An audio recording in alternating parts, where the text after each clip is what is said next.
There are 200,000 farmers in Canada. Let's dig into their problems.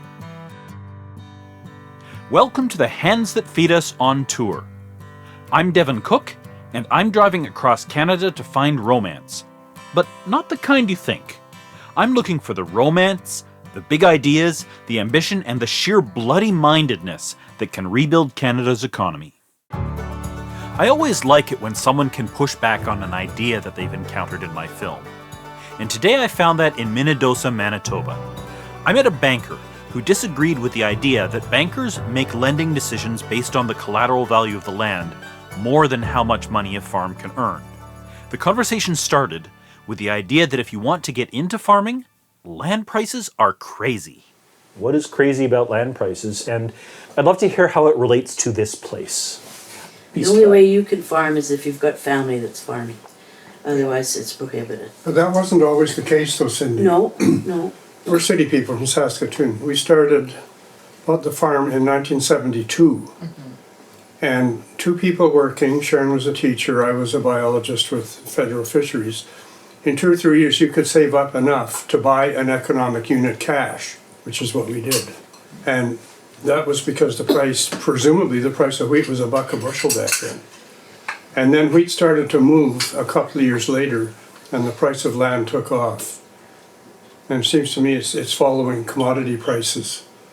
I mean, what struck me is that the kids that took over in the film, none of them bought it from their family at market price. Yeah. They all got a discount, and I guess I posed the question a little bit. The farm only makes sense for the people taking over at half of market price. What is that actual market price? Well, you can certainly look at assessed value. Like, I don't know what the relationship now is down here between assessed value and sale value on quarters. But up our way is something like sale price is 1.5 times assessed value. And assessed value, which is what we pay taxes on, has always lagged behind sale price. Sometimes quite a bit, and then they will do a reassessment and try and catch it up. And there'll be a redistribution of taxation within a municipality based on that. Yeah. I guess every year Farm Credit Canada does a report. So I've been looking at what the farmland prices are across the country. And as long as I've been looking at this report, which at this point has been since about 2019, it consistently has gone up by 7 to 10%, Right. Which seems crazy to me. I have to wonder, who is buying land for so much money? Some Europeans. Well, But it's they not can like sell, it's 50-acre down. farm over there and come and buy 5,000 acres here with that kind of money. The farmers are becoming vassals of the banks because of the money. And our ancestors came from 6 generations ago from Scotland to get away from being vassals. And what's happening? Well, I disagree with the young lady's comments in the movie about the banks lending money strictly on equity, and I would disagree with that banks, after coming through the crisis of the 80s, I would say that they're much more worried about debt servicing, which they mentioned, and whether or not you can actually pay back the loan, because they don't really want to own land. That's not their purpose. Their investment in your farm, they want an interest on it because they have shareholders, but they don't want to own the land. All I can do is ask the question. I don't know the answer to this. You probably don't either. But I know that Catherine's research took her, she did 40 interviews with farmers. It was entirely on the prairies. So Saskatchewan, Alberta, and Manitoba. This idea that banks were not lending on the basis of the business came from farmer interviews that she talked to. And I heard that from a couple of farmers that I talked to as well. So I guess my wonder is, where is that disconnect coming from? How much of it is coming from investment companies? Because we're aware of a number of farms that are quite large and they buy up all the land. They hire good people and they run it as a corporation, but those farmers, they don't own that land. They have no equity in it.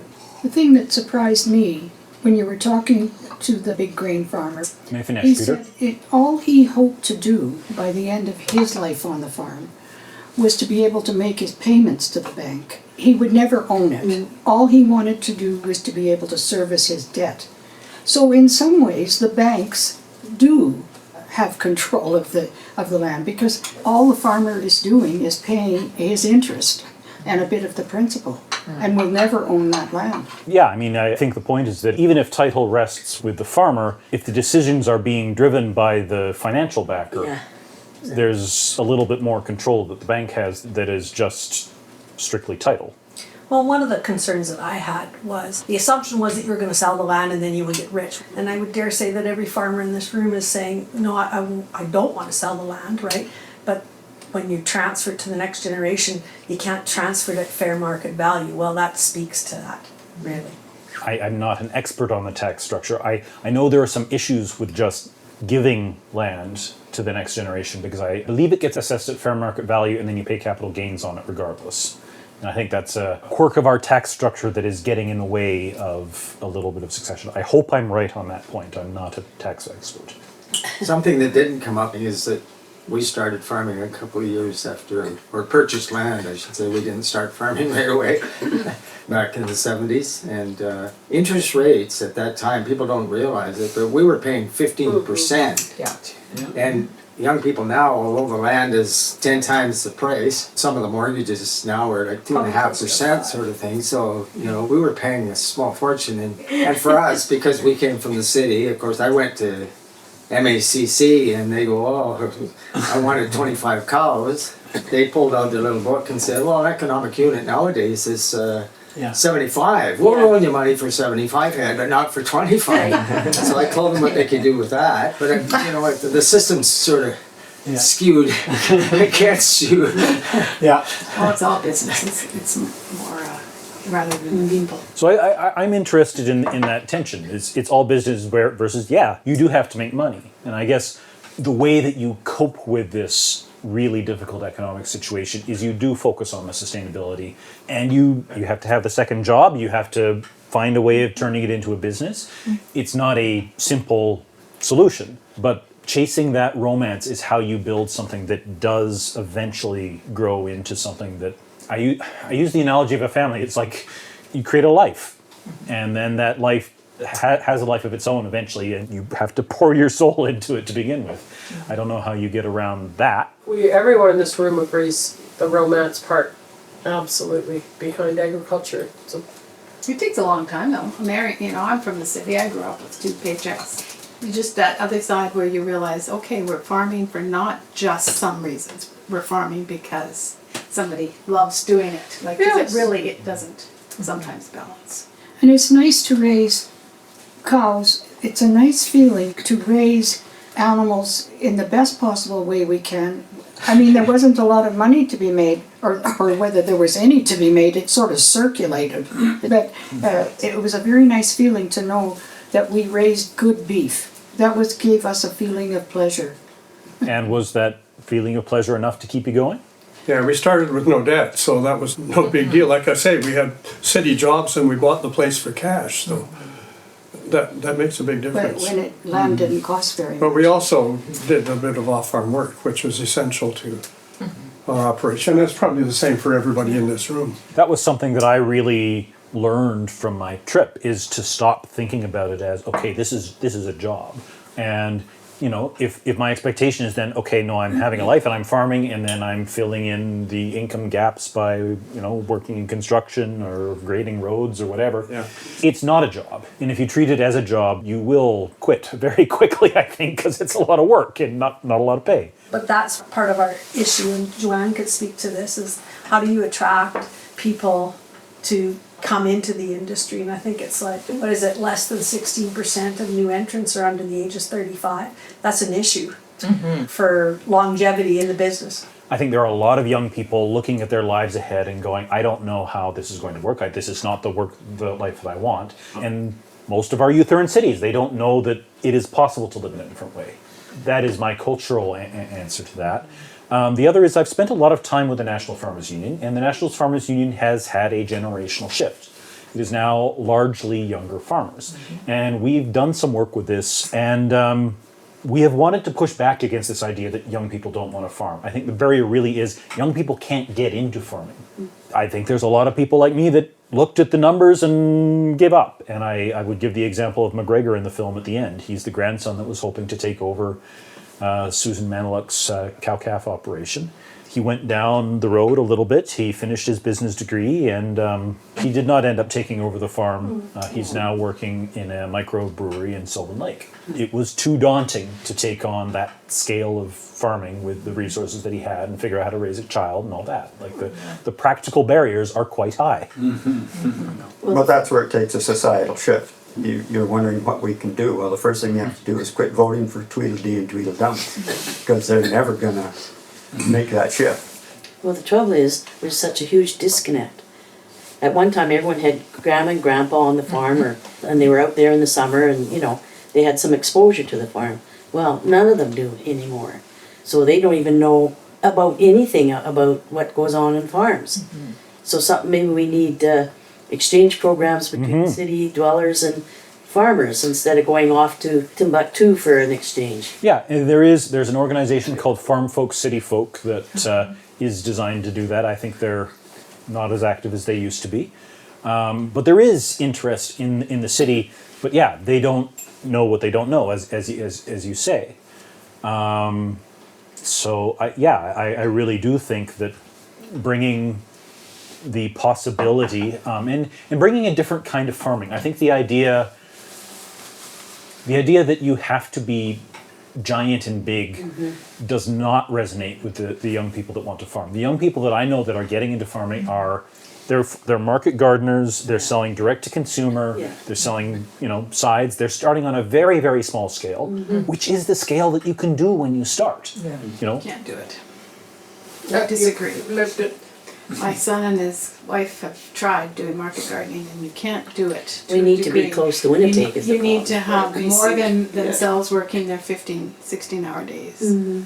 You need to be near a market, like You need to be- said. You definitly need to be near a market. You do. And then Well, you need to have a restaurant. Antique shop. Yeah, how in the world did they do it? I don't know how that couple they did were. it. Well, because their expectations were very low. When you know. But they must have been working 24 hours Yeah, a oh, day. yeah. Well, they every day did. of the week, I except remember Christmas. I remember. That's right. But that's the way farmers used to work all the time. I remember Helen Year Ross round. saying, Dawn They still did do. chores 12 hours a day during the winter. I was up near Grand Prairie in Sexsmith, Alberta, and I held one of these. And I went around the room, say who is actually farming full time. And the only farmer in the room that was supporting himself off of his farm was a small scale meat producer selling, sides of beef, chickens, eggs. Grand Prairie is a center, but it is not a huge population. My expectation would be that it was someone much larger. Well, the thing is, if you had a bunch of people farming a section of land or something, then you got way more people out here. And then maybe you'd have some services. Yeah, you rebuild that rural culture and you can bring that market back, but it takes a romantic vision and it takes a lot of money and, breaking your illusions and off-farm jobs, all of that. Who today can afford a young 30-year-old farmer that we talked about can afford $5,000 to $6,000 an acre to buy Yeah. a section of land? That's over $3 million. Yeah. Even some of the loans that are being loaned today are based on just paying the interest. Nobody's paying principal. And to bring that thing back to what we're talking here, or you're talking, is never going to happen. Well, maybe the next influx of Europeans has to come to start it all over again. I don't know. I don't know. But is like- that not happening now? We've got foreign investors Yeah. buying the land just because they know that today the land is this, Yes. tomorrow it's that, and it's Yeah. almost going up that fast. There are foreign investors. There's not a lot of good evidence that foreign investors are driving the market. There's a lot more domestic investors that are driving it. And honestly, it is large farmers getting larger. Structurally, the length of time that we've had low interest rates has made it very, very attractive for those investors to come in. So the land is unaffordable for anyone that actually wants to do something farming with it. Eventually, something's going to break. So we're going to have to do something different. Well, I think we have to engage the cities more in agriculture. And my entry point is gardening. The hands that feed us are these hands, and we have to show people in Winnipeg that these hands can actually feed you. And they used to feed you in the 50s, when people used to garden before there were screens. Right. We have to take them back to gardening. people are complaining about the high price of food. Well, one counter to that is to start growing more of it yourself. Thanks for listening to the Hands That Feed Us on tour. My goal for the tour is to host 250 discussions in rural agricultural communities across Canada. That's one every weekday. The tour is possible because of word of mouth. My offer is this. If you have a barn or a basement anywhere in Canada, I will personally come to your community, host a screening of my documentary, The Hands That Feed Us, and facilitate a discussion. All you have to do is invite your friends and neighbors. If you know someone who might want to bring my tour to town, send them a link to this episode, or get them to sign up at thehandsthatfeedus.ca/host. There's a link in the episode description. Next week, I visit the Harvest Moon Society in Clearwater, Manitoba. I'm a bit obsessed with the word romance in farming, and I encounter someone who finds that obsession a little bit offensive. Next week, we unpack what is and isn't romantic about farming, and ultimately, what it's all for. Thanks for listening, and see you then.